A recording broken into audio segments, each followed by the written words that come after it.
बिस्मिल्लाहिर्रहमानिर्रहीम। अस्सलाम वालेकुम। आप लोग कैसे हैं? उम्मीद करती हूँ कि आप सब इंशाअल्लाह ताला ठीक ठाक होंगे और अपने घरों में खैरियत से होंगे। जैसे कि कल तक थी, कल से पहले और उससे पहले जैसे कि इलेक्शन की गहमा गहमी थी। अब वो गहमा गहमी तो ख़त्म होगी। हमारे यहाँ लाइट का भी बहुत मसला हो रहा है। अगर ना वीडियो आया करे तो आप लोग समझ जाया करें। और मैं देखिए, मेरा कोई कुकिंग चैनल तो है नहीं कि मैं सिर्फ कुकिंग पे ही बात करूँगी, लेकिन बहरहाल मैं इलेक्शन पे बात नहीं करूँगी क्योंकि ये मेरा शोबा नहीं है कि मैं कोई सियासतदान नहीं हूँ या तज्ज़ियाकार हूँ मैं। लिहाजा मैं इलेक्शन पे तो बात करूँगी नहीं, लेकिन इलेक्शन एक फरीज़ा होता है जो हर शहरी का फ़र्ज़ होता है और उसको डालना भी चाहिए वोट। और अल्लाह के शुक्र से मैं भी डाल के आई। मेरे हस्बैंड ने पूछा कि आपने किसको डाला? मैंने कहा ये मेरा अपना मसला है, ये मेरी अपनी सोच है और अपनी मर्ज़ी है मेरी। मैं जिसको चाहूँ उसको डालूँ, किसी की मर्ज़ी का अमल दखल नहीं है इसमें। है सही बात कि नहीं? ठीक है ना? तो हमने फिर जाके वोट डाला, लाइन में खड़े हुए, बड़ा अच्छा भी लगा थोड़ा सा। और जिस कैंडिडेट को मैं चाह रही थी कि मैं दूँ, मैंने दिया अल्लाह का नाम लेके कि जिसको भी मैं समझ रही थी अपनी तरफ से कि मुझे इसको डालना चाहिए, तो मैंने डाला। और मुझे अपना पुराना वक्त भी याद आ गया।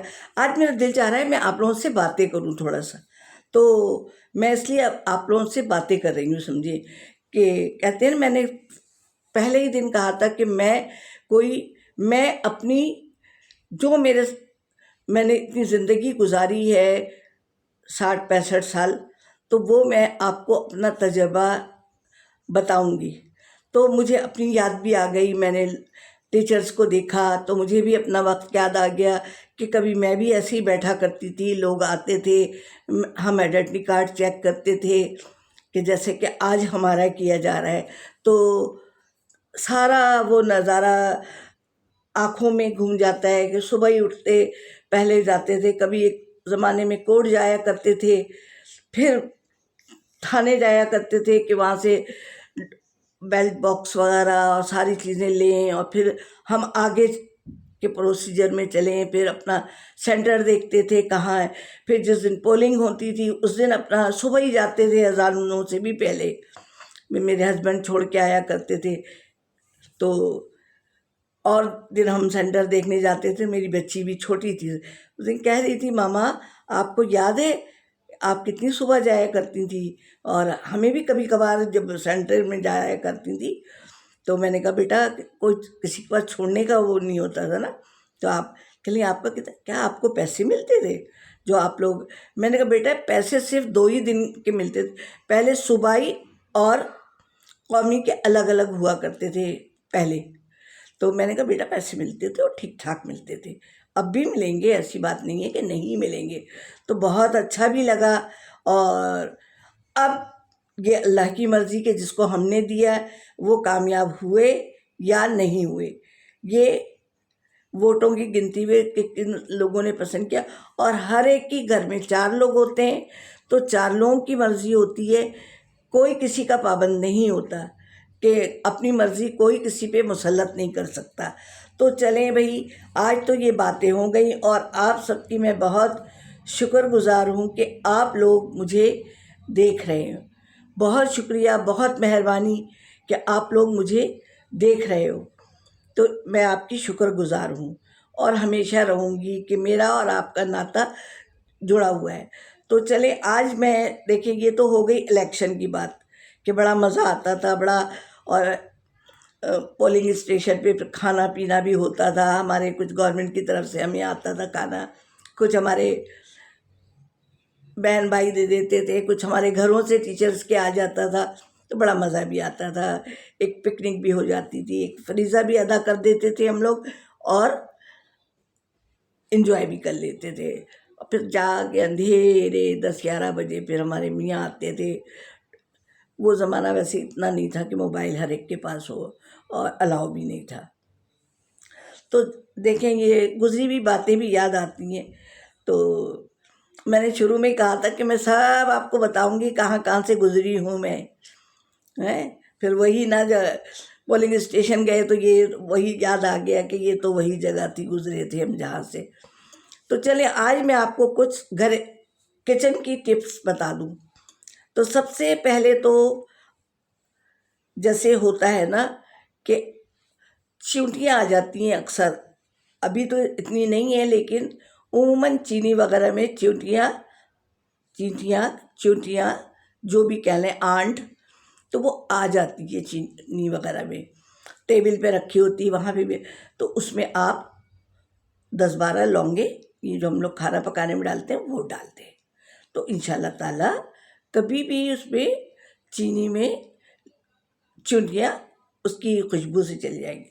और दूसरा ये कि लौंग के काफ़ी फ़ायदे होते हैं। अगर कभी आपके दांत में दर्द है तो आप लौंग दांतों के नीचे दबा लें, तो इंशाल्लाह दांत का दर्द नहीं, कीड़ा जब लगना शुरू होता है ना, वैसे आप डेंटिस्ट को दिखाएं, डॉक्टर को दिखाएं, लेकिन जब आपकी शुरुआत होती है ना और दांत में दर्द होता है, तो लौंग को 2 लौंगे ज़रा कुचकुचा के फिर दांत के नीचे जिस जगह दर्द है दाढ़ के नीचे दबा लें, तो इंशाल्लाह अफाका हो जाएगा।